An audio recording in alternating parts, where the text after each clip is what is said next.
지역이나 사업에 대한 예산안 편성을 감정적이고 자의적으로 했다면 이건 재량권의 일탈을 넘어서 직권남용이고 예산 보복입니다.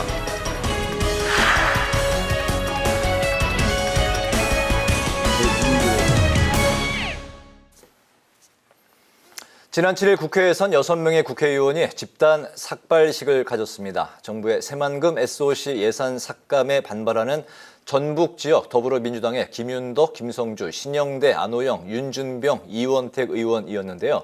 그중 한 분이신 김윤덕 의원에게 새만금 예산 삭감 논란과 잼버리 파행, 책임론에 대한 입장을 들어보도록 하겠습니다.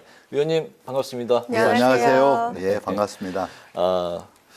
바로 이제 그 눈에 띄는 게 이제 네. 의원님의 이제 짧은 머리가 예. 우선 들어옵니다. 지난 7일 이제 국회 본관 앞에서 전북 지역의 이제 국회의원, 시도의원, 시민단체가 이제 한 자리에 모여서 이제 집회를 가졌었고 네. 그 자리에서 이제 삭발식이 있었죠. 네. 이 삭발이 진행되는 동안 여러 가지 생각이 이제 뭐 많은 생각이 드셨을 것 같습니다. 그때 심경부터 좀 들어볼까요? 예. 이번 그 우리 전라북도 새만금 그 예산 편성 안에 네. 7,300억 정도 되니까요. 새만금 그 SOC 예산이. 네. 근데 그 중에서 5,500억이 넘는 예산이 삭감되었고. 네. 제가 생각할 때 지금까지 기재부 주도로 정부 예산이 편성되는 과정에서 이 정도로 정말 그 삭감된 사례가 있었을까? 제가 알아보니까 거의 처음인 것으로 일단 파악이 됐고요. 네. 또 뭐 머리를 깎는 국회의원의 심정도 심정이지만 오히려 그걸 바라보는 우리 전라북도 도민들께서는 뭔가 전라북도에서 살고 있는 것 자체가 뭔 죄를 짓고 있는 게 아닌가, 또 뭔가 무시받고 있지 않느냐, 이런 굉장히 복잡한 심정들이 많이 들었을 거라고 생각을 하고요. 네. 또 그분들한테 뭔가 그분들을 대표하는 국회의원으로서 뭔가 우리가 해야 될 일을 제대로 못한 게 아닌가 싶은 자책도 저는 참 많이 있었습니다. 그리고 사실 저는 뭐 예산 보복, 거의 폭력이라고 생각하는데요. 그런 폭력을 정말 감행하고 있는 윤석열 정부에 대한 정말 어떤 분노 같은 게 솔직히 있었고, 이 예산만큼은 하늘이 두 쪽 나도 원상 복구되어야 된다. 뭔가 맞서 싸우겠다. 뭐 이런 생각이 대부분이었습니다. 네. 네, 말씀하신 것처럼 5천억 원이 넘는 예산을 삭감을 했는데 네. 내년도 그 새만금 SOC 사업 예산의 78%에 이르는 정말 큰 부분을 차지하는 것 같은데 이게 또 민주당 측에서는 예산 편성에 불법성 소지가 있다. 불법성 소지가 있다. 이렇게 주장을 하고 예. 있는데 이거에 대한 그 판단 이유와 근거 어떤 네. 게 있을까요? 그러니까 윤석열 정부가 이 새만금 예산을 뭔가 보복성으로 삭감을 하는데 네. 워낙 급하게 삭감을 했어요. 그러다 보니까 그 문제가 있는 걸 이렇게 차분하게 착착착 예산 세우는 일이 단순하지 않은 네. 일이잖아요. 상당히 오랫동안 네. 준비를 하거든요. 그러다 보니까 여기저기에 허점들이 많이 있습니다. 그래서 새만금 예산은 보복성 예산이다. 네. 그리고 불법적으로 자행한 거다라는 게 이제 흔적들이 이제 있게 되는데요. 첫 번째로 우리가 주목해서 봐야 될 것은 정부에서 예산을 이제 이렇게 편성을 준비하는 과정에서 네. 크게 두 축으로 나뉘어요. 하나는 이제 기재부에서 각 부처에게 예산을 편성하라고 시일령을 정해줍니다. 네. 문체부는 얼마, 뭐 국토부는 얼마, 뭐 이렇게 여가부는 얼마 이렇게 정해줄 네. 거 아니에요. 그 정해주게 되면 그 부처에서는 첫 번째로 작업하는 게 뭐냐면 지난 그 전년도치 예산을 평가하는 거죠. 네. 그 성과를 평가하고 그 다음에 두 번째로는 이제 그 성과를 내기 위해서 계획서를 작성합니다. 예산 성과 계획서를. 그리고 그 예산 성과 계획서에 기초해서 최종 어떤 부처안을 정하게 되는 거죠. 네. 그럼 그 부처안을 정하게 되면 그 부처안을 가지고 다시 기재부하고 협의를 하면서 네. 최종 정부안이 마련되는 거거든요. 근데 성과 계획서에서는 예를 들면 우리 새만금 SOC 사업에서 항만은 1,600억 정도를 하자. 이런 게 흔적이 남아 있어요. 네.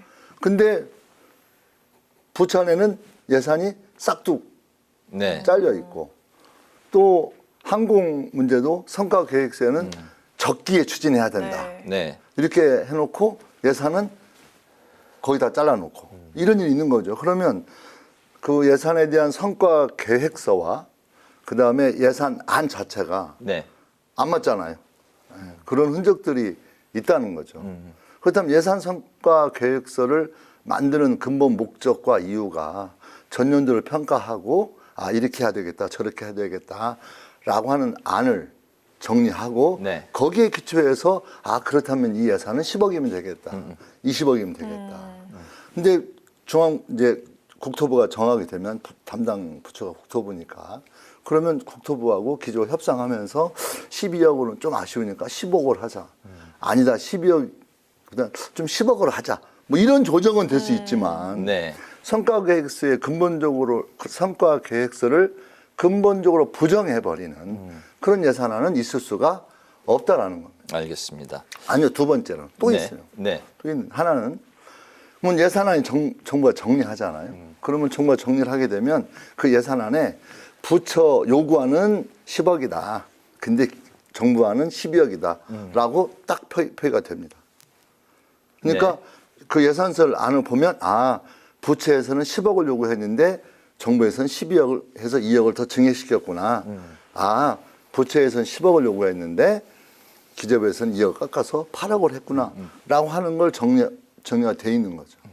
근데 부처에서 원래 5억을 요구했는데 정부에서 그 안을 잡을 때 5억을 요구했는데 10억을 했다 그러면 아 5억을 요구했는데 15억을 잡았구나 라고 볼 수 있지 않겠습니까? 네네. 근데 정부에서 이 부처 요구안을 의무적으로 수정해서 원래 5억을 요구했는데 네. 정부 안에는 부처안도 15억, 기재부안도 15억 이렇게 했다는 것은 네. 기재부에서 각 부처의 주어진 실링 내에 있어 편성권을 무시해버리는 그걸 수정할 수 있는 법적 권한이 저희는 없다고 보는 거죠. 그래서 새만금 개발청에서 네네. 핵심 쟁점이 알겠습니다. 정부에서는 마스터 플랜을 새롭게 짜는 것 때문에 예산을 깎았다고 했지 않습니까? 네네. 근데 최초 새만금 개발청에서 MP 변경에 대한 예산은 5억으로 잡혀 있었습니다. 그 5억으로 잡힌 성과 계획서 그 안에는 2차 전지 사업과 같은 사업이 추가됨으로써 네. 새만금 MP가 부분 변경이 필요하다. 그래서 5억 정도가 필요하다 올렸는데 네. 정부에서는 갑작스럽게 예산을 삭감해버리면서 뭔가 몰리게 되고 비난을 받게 되니까 네. 근본적인 MP 변경을 하기 위해서 했다라고 예. 해서 처음부터 새만금 개발청에서 15억을 요구한 것으로 네. 서류를 뒤바꾼 거죠. 알겠습니다. 그 많은 말씀을 해주셨기 때문에 잠깐 네. 좀 정리를 하고 네. 질문을 이어가는 게 네. 좋을 것 같습니다. 두 가지 측면에서 봐야 한다는 거예요. 예. 부처별 예산 편성 과정을 이제 자세히 말씀을 해주셨고 네. 이번에 이 상황은 기존의 그런 관례와 상식을 깬 여러 의혹이 들 수밖에 없다라고 이제 말씀을 해주셨는데 조금 전에 이제 2차 전지도 이제 말씀을 이제 해주셨는데 최근에 새만금 지구가 2차 전지 특화 단지로 지정이 되면서 기업들의 이제 투자 붐이 이제 좀 기지가 일고 생긴 있다고 거죠. 들었습니다. 그렇기 때문에 정부는 새만금을 동북아 허브 경제 허브로 성장시키겠다. 그렇기 때문에 뭐 예산 조정이 좀 불가피했다 이런 논리거든요. 그렇죠. 어떤 입장이세요? 새만금 개발청에서는 네. 처음에 MP 변경이 필요하다는 이유를 똑같습니다. 그런 어떤 2차 전지 특화지구 때문에 네. 어떤 기업들의 니즈가 요구가 있다 보니 MP에 대한 변경이 필요하다라고 해서 예산 5억을 요구한 거죠. 네. 근데 그 2차 전지 특화지구가 되니까 MP 변경이 필요한 것은 기존에 해왔던 SOC를 변경시키는 것과는 전혀 상관이 없는 네. 그 SOC는 계속 진행되면서 네. 마스터 플랜 부분 변경을 통해서 새롭게 올라온 요구를 받아 안는 식의 변경을 생각했기 때문에 5억이 필요했던 거죠. 근데 갑작스럽게 네. 정부에서는 15억으로 올렸어요, 이걸. 마스터 플랜 바꾸는데. 네. 10억을 올린 이유가 뭐냐? 아까 말했던 2차 전지 이렇게 돼서 근본적인 변화가 필요하다. 그러면서 마치 멋진 마스터 플랜을 만들어야 새롭게 짜야 되니 그래서 우리는 이 SOC를 자른 거다 네. 라고 하는 명분을 삼은 거죠. 그건 기존의 새만금 개발청 서류에서 보듯이 2차 전지와 같은 그런 새로운 요구가 있다면 SOC 사업은 그대로 진행하면서 부분 변경을 해야 되는 건데 잼버리에 대한 예산 보복으로 새만금 SOC 예산을 삭감했고 거기에 따른 반발이 심하기 때문에 그런 반발을 무마시키려고 하는 의도로밖에 보이지 않는 주장이고 그게 서류상 진행 과정을 살펴보면 명확하게 나와 있다는 거고요. 네. 이건 기존의 관행을 깬 문제가 아니라 바볼 집안한 문제다. 알겠습니다. 네. 네. 이제 한 달 뒤부터는 또 이제 국정감사가 시작이 될 네. 텐데 또 그때는 또 잼버리 사태 책임론을 두고 공방이 또 격해질 것 같습니다.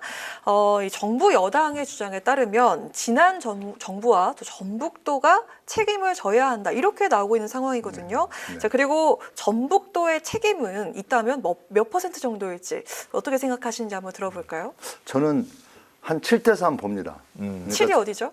여가부죠. 여가부. 네, 그러니까 전라북도 한 30% 책임이 있다. 중앙정부가 7이고 전북도는 30% 정도. 30%. 네. 그러니까 이제 잼버리가 쭉 진행이 되어 옵니다.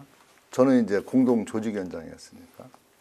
근데 새만금 잼버리는 쭉 진행이 되는 과정에서 중요한 터닝 포인트점이 생기게 돼요.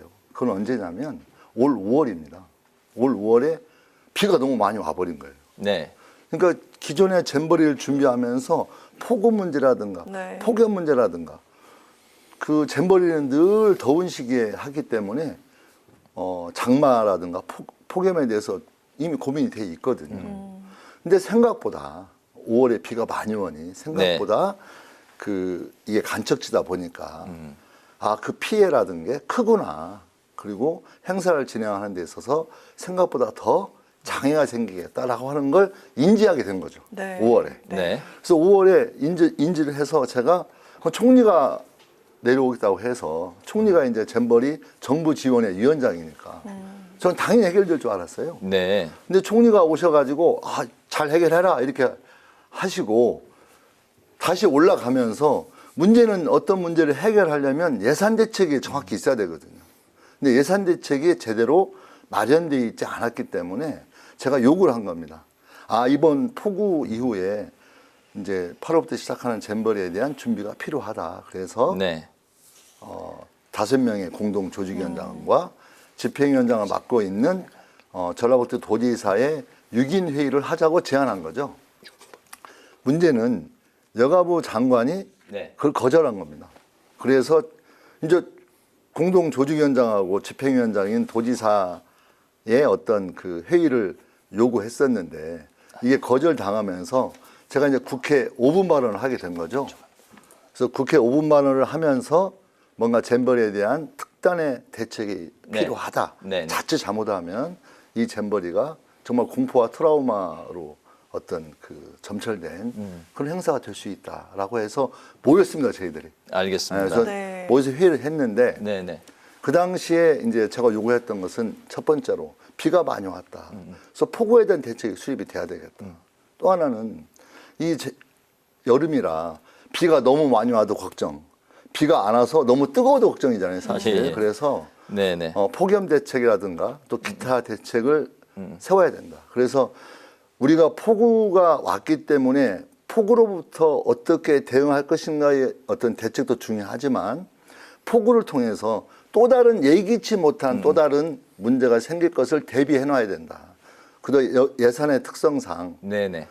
어느 항목이 이렇게 정해지면 바꿀 수가 없잖아요. 네네. 그래서 예비비 형식으로 예. 비상예산 20억을 준비해 놓자라고 제안을 했는데 당시 여가부 장관이 거절한 거예요. 예, 예, 그래서 알겠습니다. 폭우대책 예산만 수용하고 나머지 폭염이라든가 그다음에 비상예산에 대한 예비비를 거절함으로써 사실상 어떤 잼버리를 준비하는 데 있어서 중요한 시기에 적극적인 대책을 할 수 있는 기회를 놓쳤다. 그 놓친 게 그래서 호미로 막을 것을 가래로 맡게 되고 알겠습니다. 네, 의원님 저희가 네. 이제 준비한 질문들이 또 많이 네, 남아있기 맞습니다. 때문에 질문들을 좀 잘라서 이렇게 가겠습니다. 네. 네, 또 많은 비로 인해서 또 땅은 질척거리고 뜨거운 볕 때문에 아주 뜨겁고 네. 이런 상황들이 이렇게 발생을 했는데 네. 부지 선정 문제로도 또 많은 그 원인 중 하나로 또 주목이 되고 있는데 왜 하필 그 갯벌을 용도 변경까지 하면서 엄청난 그 예산을 들이면서 매우기 작업을 통해서 했냐는 그런 문제 제기가 정의당 측에서도 나왔고요. 이 밖에도 그 졸속 추진 그리고 혈세를 낭비하는 것 이런 거에 대한 지적, 그 국민들의 목소리가 상당히 그 높은 상황이었습니다. 자, 이런 부분들에 대해서 많은 지적이 있는데 어떤 답변을 들을 수가 있을까요? 그러니까 제가 볼 때는요, 좀 약간 진보적 성향의 분들은 갯벌에서 하는 것 자체를 싫어합니다. 그러니까 뭔가 갯벌을 지켜야 되는데 거기서 네. 행사하느냐라는 기본적인 불만이 저는 있었다고 보고 있고요.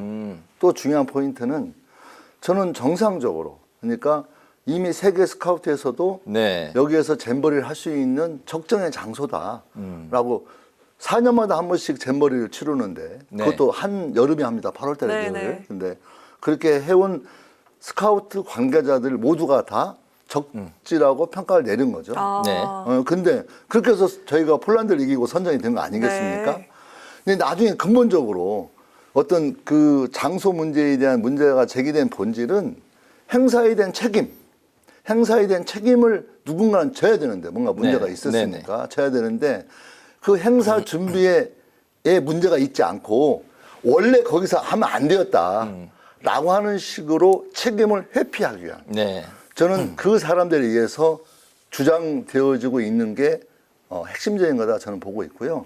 세계 스카우트 관계자들이 와가지고 부럽다고 했습니다. 네네. 와, 이렇게 넓은 부지에 그다음에 앞에는 바다가 있고 뒤에는 산이 있고 네. 그 사이에 강이 흐르고 있고 저 땅이 정말 그 아이들이 할 수 있는 그런 어떤 그 야영할 수 있는 곳이고 네. 인공으로 사람의 손으로 세계에서 제일 긴 방조제가 있다는 것으로도 우리 아이들에게 꿈을 꿀 수 있는 최적의 장소라고 했습니다. 알겠습니다. 이제 공동 조직위 위원장으로서 이제 잼버리가 이제 끝난 지 한 달 정도 됐는데 그 총체적인 어떤 부실의 원인 또 어떤 점이 이제 가장 문제가 됐는지 아주 촘촘히 짚어주셨습니다.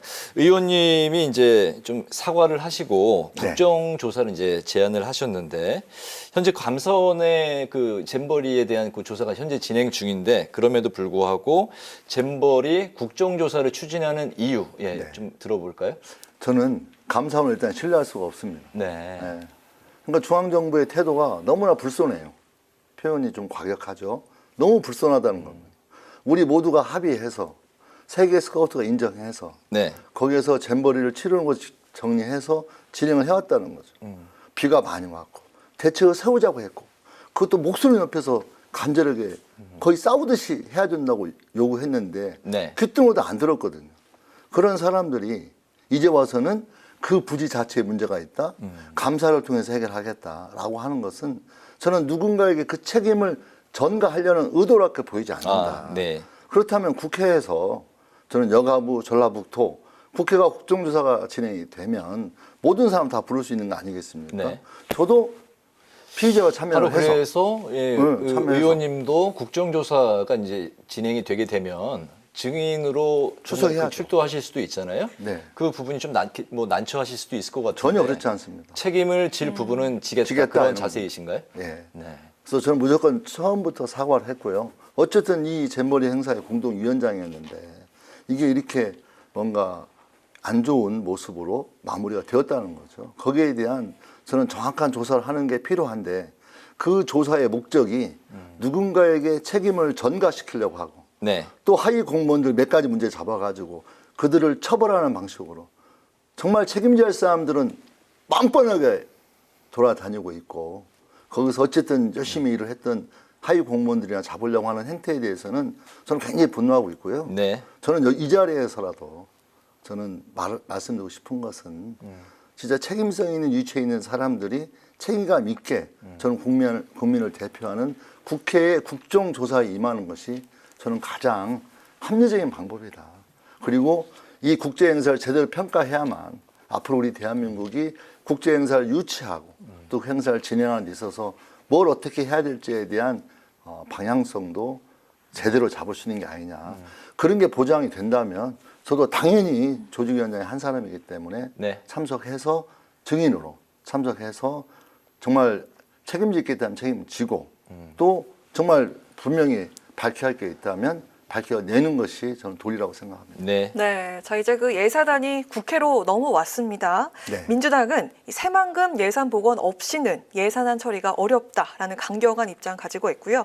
보통 그 정부 예산안이 국회를 거치면서 정부 여당과 또 야당 간의 많은 그 조정과 협상이 이루어지기도 하는데 앞으로 그 새만금 예산 협의 어떻게 임하실 갖고 계실까요? 저는요 상식적으로도 정말 후한무치 이런 말 쓰는데요. 7,300억이 넘는 예산을 네. 그 몇 달 사이에 5,500억을 깎는다고 하는 것은 저는 있을 수가 없는 일이라고 생각합니다. 그건 새만금 예산에 대한 예산 보복이기도 하지만 본질적으로는 정말 국민을 아주 우습게 보는 저는 권력자들의 행태라고 봅니다. 그렇다면 이건 전라북도만의 문제가 아니고 전라북도 도민들의 문제가 아니고 또 전라북도 국회의원들만의 문제가 아니라 네. 저는 현재 버젓이 진행되고 있는 국가폭력에 대한 저는 국민적 대응이 돼야 되는 문제이고요. 그런 차원에서 이번 전라북도 새만금 예산은 바라보는 게 그 본질을 제대로 볼 수 있는 거라고 보고 있기 때문에 처음 원한 대로 예산이 원상 복구가 돼야 된다는 말씀이신가요? 무조건 복원돼야 되는 거고요. 네. 저는 민주당 차원에서 또 국민들이 호소하면서 저는 투쟁을 해야 된다 생각하고 있고요. 저는 머리를 깎은 이유도 이건 예산 협상이 아니고 네. 저는 예산을 어떤 원상 복구. 원상 복구에 대한 투쟁인 과정으로 저는 인식하고 있고 그렇게 하겠다 이렇게 말씀드리겠습니다. 네. 네, 그 전주울 조직위원장 그 정은천 국민의힘 의원도 새만금 예산 정상화를 요구하고 있더라고요. 이 부분 협치 가능합니까? 저는 협치로 될 수 있는 문제가 아니라고 생각합니다. 네. 저는 정은천 의원이 저는 지금이라도 삭발해야 한다고 생각해요. 아. 저는 시기를 놓쳤다 이렇게 생각합니다. 지금이라도 네. 저는 어떤 한나라당 국민의힘 의원으로서 협치가 가능하려면 저는 국민의힘 내부에서도 이 문제에 대해서만큼은 삭발을 하고 싸우고 투쟁해야 된다고 하는 인식의 회를 같이 하지 않는 이상 네.